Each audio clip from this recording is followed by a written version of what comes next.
Les amis, bonjour à toutes et à tous, j'espère que vous allez bien. Alors si on trouvait déjà le mois de septembre comme étant un mois très intéressant, il faudrait de constater que le mois d'octobre, très franchement, a performé. Donc une fois de plus, c'est vous dire à quel point, peu importe que nous soyons en bulle ou en bear market, il y a possibilité tout simplement de faire de très belles performances. Et en parlant de performance, tout simplement, là sur le jour, en 24 heures en l'occurrence, on a toutes les crypto-monnaies qui sont tout simplement en tendance haussière. Bon, enfin, quand j'ai dit toutes les crypto-monnaies, j'enlève exceptionnellement celles qui sont en phase de correction, qui pour rappel ayant performé dans les jours passés. C'est toujours très important de le mentionner. On a vu un Bitcoin nous sortir une très belle performance. Alors, c'était potentiellement lié premièrement à la fausse information sur l'acceptation des ETF spot Bitcoin, aussi bien celui de BlackRock que d'autres institutions par la SEC. On a tout de suite vu que c'était tout simplement une fausse information. BlackRock a démenti. Néanmoins, on a quand même vu cette grosse impulsion que vous avez vu ici sur le Bitcoin. Alors, ce qui s'est passé après, c'est que potentiellement, on a eu des nouvelles assez intéressantes, notamment celles relatives au fait que la SEC abandonne tout simplement toutes les poursuites, abandonne tout le procès en cours qui était en cours précisément relatif avec le XRP et bien sûr le Ripple. Et donc on a encore vu le marché réagir le lendemain parce que lorsque la nouvelle est tombée, pas mal de personnes n'y avaient pas encore vu. Et donc c'est après, c'est le lendemain que le marché a tout simplement réagi. Et on avait un Bitcoin aller toucher la barre des 30 000 $. C'est tout simplement une résistance où on avait été incapable de passer. En l'occurrence, le prix avait été rejeté. D'ailleurs, c'était ce niveau-là tout simplement qui constituait le sommet ici du biseau. Et après, on a eu cette longue descente là. Bien évidemment, c'était un retour pour essayer de venir prendre la force sur des niveaux clés assez intéressants, tels que celui de 25 000, 26 000 $ avant de repartir, qui justement nous a sorti cette très belle configuration. Et donc, on a vu un rebond sur le support de celle-ci. Donc de cette configuration là avant tout simplement de repartir. Et la question qui se pose actuellement, c'est de savoir si est-ce que Bitcoin potentiellement va durer sur ce niveau de 29 000, 30 000 $ ou si est-ce qu'on va encore être rejeté. Et donc quand je dis durer, c'est soit stagner sur celui-ci, d'accord, comme il y a eu une stagnation ici, ou essayer carrément de passer ce niveau. Et très bien évidemment, ça va dépendre de plusieurs choses, principalement si d'ici quelques jours, on aurait des bonnes nouvelles relatives au marché crypto. Ce niveau là, on a tout simplement eu un mois d'octobre qui était très intéressant. Alors, je fais cette vidéo, nous sommes précisément le 21 octobre. C'est vrai qu'il reste encore quelques jours avant la fin du mois. Mais pour moi, je peux déjà dire que ça a été un très beau mois, vu qu'on a vu plusieurs crypto-monnaies être dans une statistique de hausse assez considérable et incroyable. Pour la grande majorité, ça a potentiellement été les crypto-monnaies étaient partagées dans le canal privé Telegram. Bien évidemment, les crypto-monnaies sur les fondamentaux assez intéressants et les crypto-monnaies spéculatives. Donc, si je prends par exemple le cas du TRB, je pense que c'est une crypto-monnaie, d'accord, qui va évoluer comme Chainlink dans la catégorie des oracles. Et on sait que dans la catégorie des oracles, on sait que le narratif oracle, c'est un narratif qui est tout simplement très important et très intéressant parce que je vais pas revenir sur les explications, j'en ai déjà parlé. Et donc, ici, on a vu un TRB quitter, je précise bien, de 19 $ précisément à 72 $. Ça a été énorme. Je me souviens encore que lorsque je l'ai partagé dans le canal, on venait tout de suite de briser la résistance du support hebdomadaire. Oui, parce qu'on ne partage pas des projets n'importe comment, s'il y aura une spéculation ou pas. Bien évidemment, on se base sur les niveaux clés stratégiques et très importants. Et donc ici sur le TRB, on voit tout de suite que là, on avait cette résistance là. D'accord. D'ailleurs, c'était une figure en biseau. Donc, il y avait déjà une très forte accumulation ici et on a donné tout simplement le top pour repartir.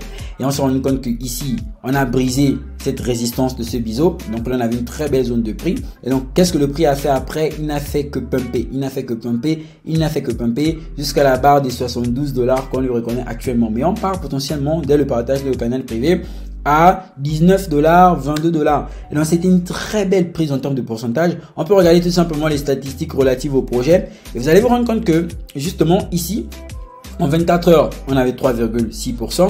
En 7 jours, on a eu 46%. En 14 jours, on a eu 41%. Et en un mois, on a tout simplement eu 106%.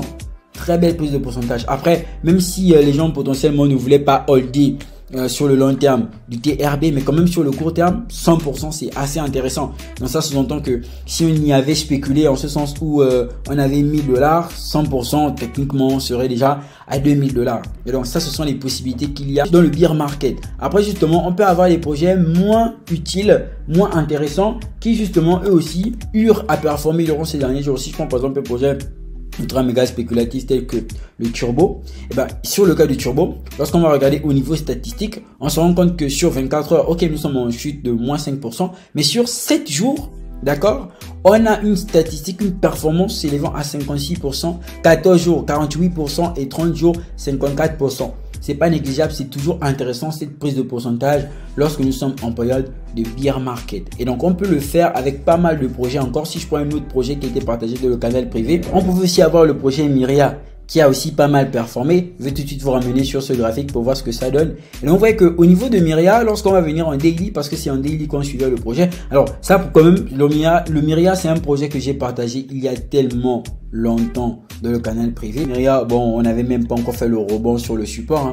Donc, parce que c'était le rebond sur le support qui, justement, nous donnait tout simplement cette figure. D'abord, premièrement, la configuration qui avait été exploitée, une configuration en accumulation, quitte à prendre une décision qui était tout simplement caractérisée par ce triangle symétrique que l'on voit ici. Et donc, ça avait été partagé à ce niveau-là. Entre-temps, lorsqu'on va regarder l'impulsion qu'il y a eu de ce niveau à ce niveau, on a pratiquement quelque chose comme 80% et quelques. 80%, c'était, voilà, 83%, 82%.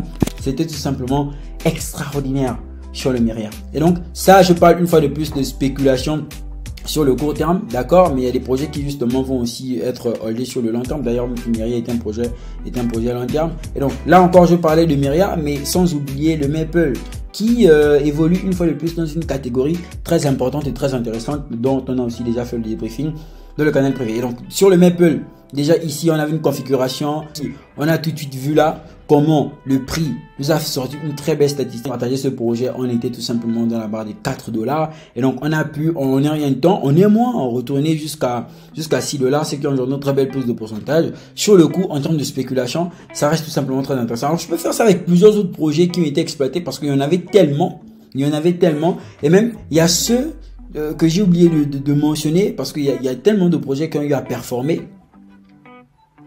Alors, quand je dis qu'il y a tellement de projets qui ont eu à performer, si je reviens par exemple ici sur le ORBS, c'est aussi un projet qui a été partagé dans le canal. Quand on prend en 1 heure, on a 0,6%. En 24 heures, 6,6%. En 7 jours, on a eu tout simplement 20%. Et mais ce qui va nous intéresser ici le plus, c'est potentiellement en 14 jours. Vu qu'en 14 jours sur le projet, on a pu engendrer 82%.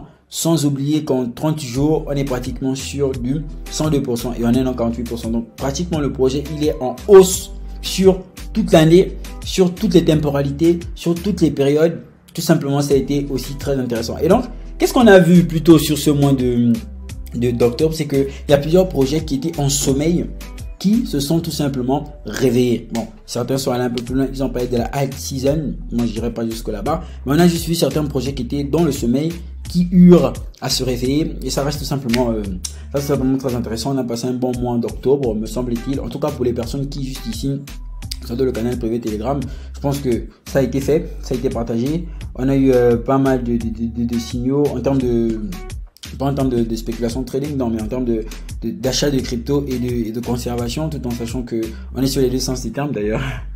D'ailleurs, voici le post relatif à la fausse annonce de l'ETF spot de Bitcoin. Donc tout de suite, on a eu un gros pump puis un gros dump. Et on a eu quoi, 65 millions liquidés en moins de 30 minutes. Ça a tout simplement été une dinguerie. Alors, c'est très intéressant, c'est très important. Ça, c'était tout simplement un petit recap. Après, il y a encore des projets qui sont justement dans cette dynamique de sommeil qui potentiellement se reverront un peu plus tard. Il y a encore des projets qui ont potentiellement été partagés. Donc, je pense qu'on a quand même eu un mois d'octobre qui était ultra intéressant. Regardez, la grande majorité ici, nous sommes pratiquement ouverts sur les différentes statistiques relatives aux derniers jours. Là, nous sommes pratiquement ouverts sur la grande majorité de projets. Et là, je parle de façon générale dans le marché crypto. Et donc, c'est toujours important ce genre de verre-là. Mais outre le fait que ce soit important, c'est toujours important d'en bénéficier aussi. Après, il y a eu des projets qui ont été nouvellement listés, qui ont pas mal performé. Le Floki aussi, on l'avait partagé en termes de projets spéculatifs. Le Starlink, c'est un projet qui aussi est parti dans une très belle tendance. Voilà, il y avait aussi du Conto aussi qui nous avait sorti une très belle performance. Un projet qui performe, il y a d'autres aussi qui corrige. On a vu comment le Loom était un projet qui avait très bien performé, mais après le projet tantôt de corriger, c'est ça. Tout ce qui monte finit toujours par descendre. Donc même quand je vous parle des projets qui performent, il faut garder à l'esprit que les projets là, lorsqu'ils performent, on va en tirer profit sur un court, moyen, long terme. Mais après, il faut pas oublier que ce qui suit, c'est la correction, d'où l'importance très souvent de prendre ses bénéfices. Donc voici un peu ce qu'on pouvait dire en général sur ce mois d'octobre qui était un mois qui était très intéressant. Et donc une fois de plus, c'est toujours un réel plaisir. N'oubliez surtout pas de liker, commenter, partager. Si vous voulez rejoindre le canal privé Wiz Crypto, tout se passe dans le lien en bas de la description où je vous partage des projets très intéressants, des formations.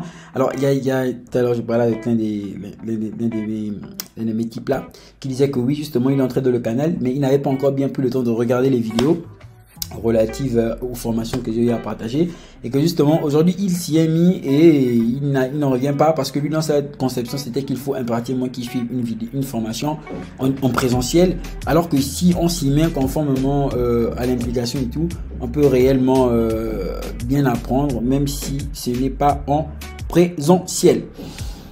Donc voici un peu de façon générale, c'est toujours un réel plaisir. Allez, peace out.